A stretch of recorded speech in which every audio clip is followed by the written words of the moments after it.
Hey everyone, in today's video we're going to be talking about types of poetry, what they are, and how to identify them. So before we do that, what I'd ask for you is just really quickly, looking here, turn to talk to somebody at your group and just brainstorm a list of types of poems that you already know.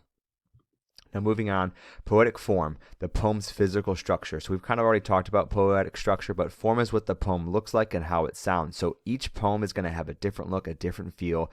And these are not going to be all the poems that you will ever see. These are just some of the more common poems that we want to talk about. So one of the first ones that we want to look at is this thing called a sonnet. Now, a sonnet's not on the SOL, but I like to talk about it. It means little song. And so it's a short rhyming poem with 14 lines. Love is always the most common theme. And it uses line-ending rhymes. So every line should have an ending rhyme. And so this is an example of what a sonnet would look like. Shall I compare thee to a summer's day? Thou art more lovely and more temperate.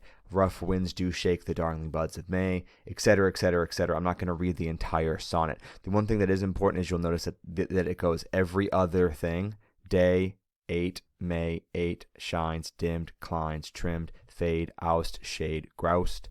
And then you'll see the last two, though, will actually rhyme with one another. So that's kind of what a sonnet looks like. It ends with this thing called a couplet, which we'll talk about in a second. So a limerick, one of my favorite poems, usually considered witty and funny. Now, when we say it's considered witty and funny, we mean witty and funny in the sense of a dad joke is witty and funny. So sometimes you're going to laugh, sometimes you're not. It's 5 lines with distinctive rhythm. It has an A, B, B, A rhyme scheme. The first, second, and third line are longer and have the same ending rhyme, and the third and the fourth lines are shorter and have the same ending rhyme. So what that means is syllable counts, right? So as you speak, you count the syllables that you are saying. And so if you are counting them out, you might have a 10-syllable first, second, and third line, but those third and fourth lines might only be 6 or 7 syllables just to make them a little bit shorter. But the rhyme is always going to kind of stay the same there. So what does that look like? What does the limerick look like? Well, here we go. Usually considered witty and funny. I once fell in love with a blonde, but found that she wasn't so fond of my pet turtle named Odell, whom I taught how to yodel. So she dumped him outside in the pond.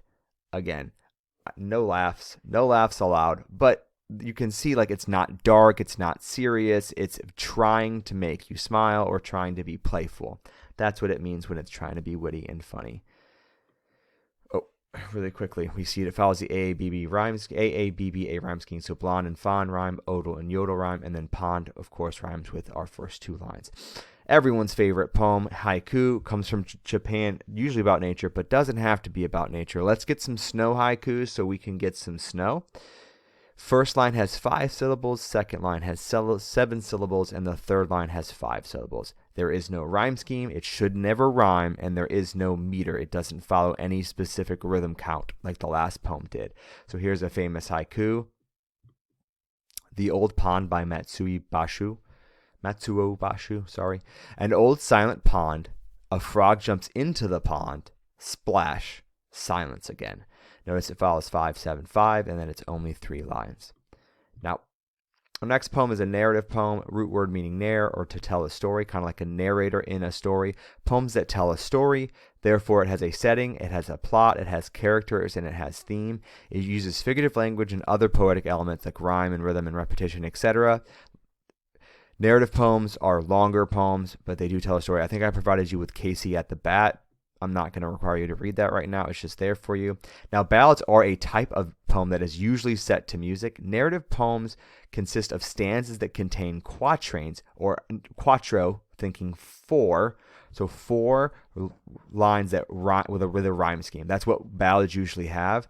And since it is typically set to music, some ballads have this thing called a refrain, which is a repeated chorus. So we're not going to try to trick you. When you're looking for, if you see a ballad with a repeated chorus, like a Taylor Swift song, you'll see it constantly repeated. I think I gave you NSYNC for your ballad, but nevertheless, you'll see a chorus repeated throughout, and that's what makes it more ballady. All right, but pretty much a ballad is a narrative poem, the one from the lines before.